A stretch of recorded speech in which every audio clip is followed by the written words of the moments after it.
go. All right. Well, why don't you tell them who we are?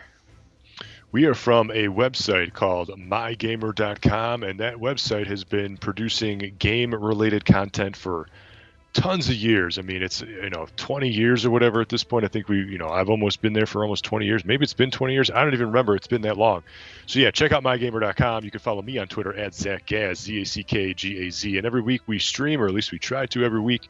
And this week we are streaming the still somewhat new Tactics Ogre Reborn. This is the PlayStation 4 version you got here? 5. 5, because you bought the 4 version, but you got the free upgrade. Yeah, if you have oh shit, what the fuck is it? If you have a PS5 and PS Plus, it upgrades for free. Ah, perfect. Yeah, I mean, there's really I don't foresee any like huge visual increases or anything like that from 4 to 5, given that this is ultimately a Super Famicom game. But yeah, I love Tactics Ogre, and this is basically like the quintessential tactical strategy game in my opinion. Like everybody says, like, oh, Final Fantasy Tactics is great, which it is, not downplaying that at all. But we really wouldn't have Final Fantasy Tactics if we did not have Tactics Ogre, which came first. So in America, we got this game for the first time in the PS1 era, when Atlas published it on a PS1 disc and translated everything, because this game was originally on Japan's Super Nintendo, and we never got it because it was kind of a late release, super big game, tons of text. And the PS1 version, very well done.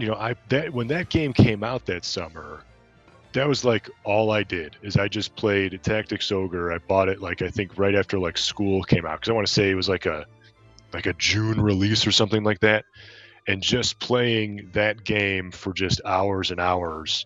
And the problem with the PS1 version is that you had to train a lot. You would just get your ass kicked every fight. So after every fight, you'd have to train, and training involved you just threw a rock at Canopus there, where Vice just threw a rock. So you would just go into a training match. Fact that you knew his name offhand. Yes, and you would. So the PS1 version sucked because you had to grind like nobody's business just to kind of survive. And grinding was so boring and so tedious because you just literally threw rocks at each other with 1 damage, but you would still get all the full experience points credit for it. So that just kind of took forever. But other than that, good game. The interface was different. Do you get experience for actions taken? I thought it was... Yeah, so it was different back in the Super Famicom version and back in the PS1 version. Back in the PS1 version, you can only even equip really just a few items. This new version here on Switch and PlayStation 4 is actually an evolution from the PSP version, which Square published back in the PSP heyday. Fantastic port. They took that game and they completely redid the script, made it even better. They added the feature where you can hit a button, and then let's say you're in the middle of a match or towards the end of a match, and one of your character dies. Your friend that's with you is a fucking douche, and your sister, I don't like her either. Am I supposed to hate them? So this game has a crazy story. This is a very dark and like adult drama filled game. Like this game had if you're like Game of Thrones or something, like a heavy dripping drama, this game just absolutely has it in spades. I mean, this is just a great story. And then the story branches at certain parts. I don't really want to spoil anything here because I played through this game, a couple of times, and I'm at the end of the game in my PS4 version now. But you encounter certain cutscenes where it's like, do you want to say option A? Do you want to say option B? Yeah, the game starts off with that. Is the first one important? The first one is not important. It's the ones that kind of come after it are very important and heavily determine the outcome of the game. And so you're going to be in a few levels from now, let's say maybe in like a couple of hours, it's kind of at the end of like chapter 1. you get presented with a choice, and both choices, just you as a player, very difficult and kind of no right or wrong answer. You're like, both of these kind of suck. I don't really want to do either of these. Like, is there a third option? But there isn't. You have to pick, and that decision kind of leads you down a path that's going to ultimately determine the end, the ending that you get, 40, 50 hours from now. And then, of course, along the way, you encounter other, very heavy decisions. So, yeah, it encourages multiple playthroughs because each ending is, takes a long time to get there. But what they made cool about this sequel, or it's not a sequel, this is an enhanced port, is when you get further in the game, you go to the menu screen and you get a timeline of events, and then you can go back in the timeline and like replay things if you want. And then even I think if you hit the like the left trigger, or like the maybe it's different on PS5, like the touchpad, you can kind of go back if you're like, I didn't like the outcome of that move, I'm going to go back four moves from now. It just told me how to do that. Yep. So it's way more user friendly, because in the PSP, in the original PS1 version, you didn't have that ability, and to make things worse, death was permanent. So if your character died, like, because there just might be a turn where all the enemies just gangbang on one person, just shooting them with all your archers. Oh, I've had that happen. And it will happen, because that's how the AI acts. You gotta try to focus all your attacks on one enemy at a time to whittle them down. And if you just lost a character, you're just screwed, and that character is just gone forever. You can't do anything to bring him back.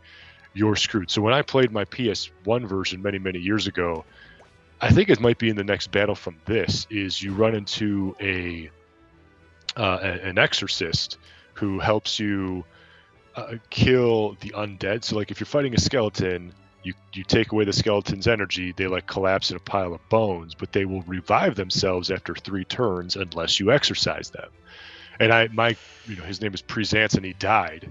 And I was like, now I don't have a monk to get rid of these, undead creatures in the future, just because I got killed and I was too lazy. I didn't want to go back and replay that hour battle. So definitely made some really good improvements with the PSP version. Yeah, if you have that, and then this also enhanced port. Yeah, because I've had people die. The only thing is they get no experience for the battle.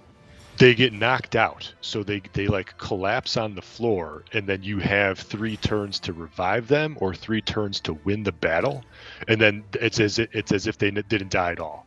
So yeah, you still have plenty of time to revive somebody or finish the battle if somebody dies. It's not all or nothing. I need to reset the game and replay this whole thing, replay this hour-long battle again.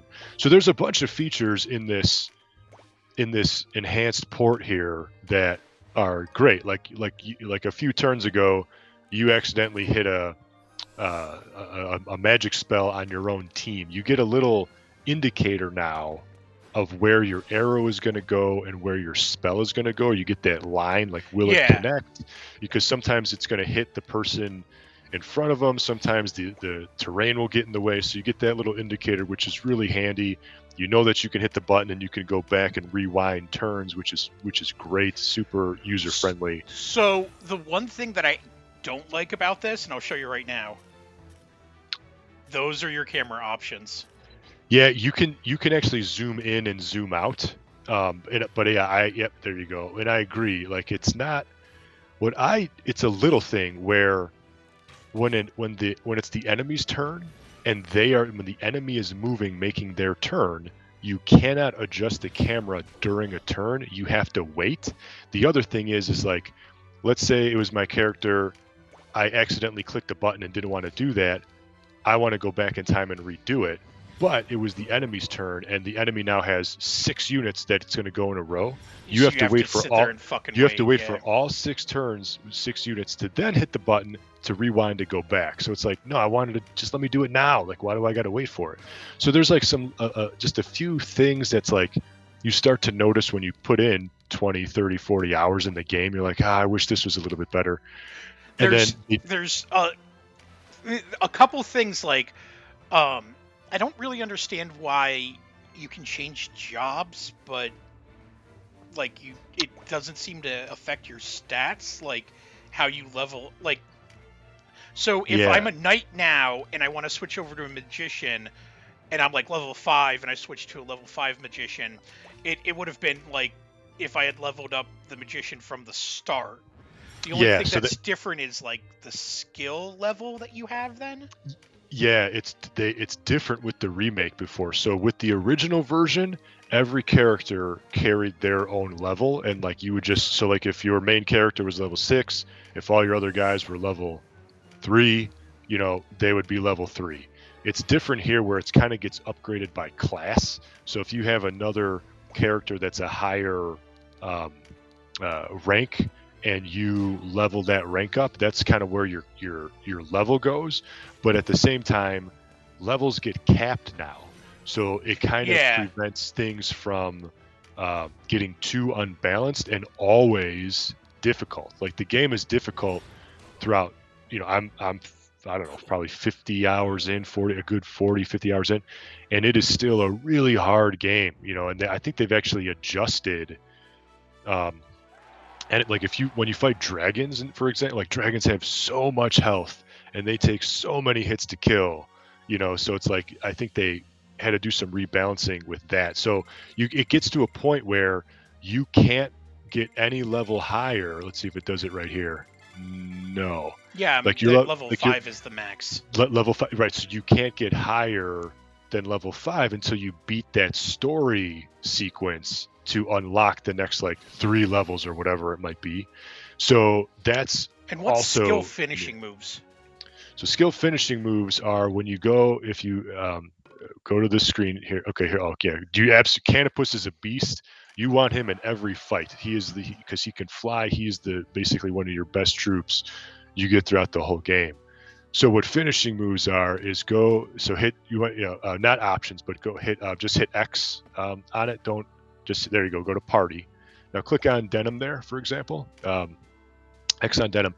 Go to the right side bottom, see it says finishing moves, and then click on a square there. Now you don't have any yet, for denim at least. But when you get a finishing move, which is basically like a kind of like a limit break, I guess, if you need to compare it to something, you're not going to get any for another. Yeah, but why did it say skills finishing move when I beat the? Yeah, so one of your characters might have gotten one, but at the same time, go up one, go to the skills section. Oh, okay, so right now you're leveled up. Okay, and so it appears that I'm like constantly learning. For sure. Skills. So you can equip now. This is different than the PS1 version and things like that. So right now you have 3 skills equipped. If you click on there you go. Now you can click on any one of these. Like if you want to try to recruit somebody in a battle, I try to go like, what's the one down? Like what's that shield one? Phalanx. Yeah. So like if you want to equip, that one, or you want to equip swords, and equip the sword one, and then you get better with your sword the more you use it. Yeah. So skills grow and they unlock over time. If you're a magician and stuff, or a witch, you can, you buy spells from the store and then you equip that spell. So if you want to have your character heal, you go to the store, you buy 1 heal, you equip it. Now that character can heal. Now, granted, every character can't use spells because it depends on your class, and then eventually you get finishing moves. So yeah, equip, make sure you always have all the maximum slots equipped, because they will level up in time, and some of them are really handy, like the pincer attack, if you can plan that far enough ahead.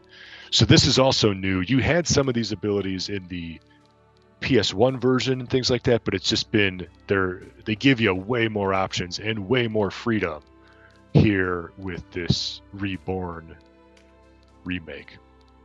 The other thing too is they added voice acting for the first time, and the voice acting I think is good. I don't really have like a problem with it. I just think that I've been playing this game for so long, for so many years, and I love it so much that some of the characters just have voices that I thought would just sound different. Like Canopus, I thought he would be more of like a badass, harsher voice that like speaks, faster or something, but here he's got like a crazy accent that it's like fine, but in my mind I always just had him talking differently, so I don't know, kind of like ruined it a little bit for me, but So it's a good game. It's a great game. It's one of the best tactical games that you can play. However, the one big gripe that I have is, in my opinion, they completely ruined the visuals. I have a problem. I want hard pixels, from like the Famicom Yeah, version. But they're here they kind got of these. softened. They're these softened, smeared. They're not quite, it's when you're looking at the game for so many hours, like how I've played, I'm like, damn it, I wish there was an option to go back to hard pixels. Yeah. All right, so what do you think about this week? Yeah, so I mean, I can talk forever with Tactics Ogre. Again, I think it's a game that you should, if you like tactics games, you have to play this game. If you like Final Fantasy Tactics, you have to play Tactics Ogre. The story is one of the deepest that you're going to get in any game of any genre. It's super deep. It's super detailed, so check it out. But yeah, it is available on Switch, PS4, and PS5, and it was on sale recently for $35.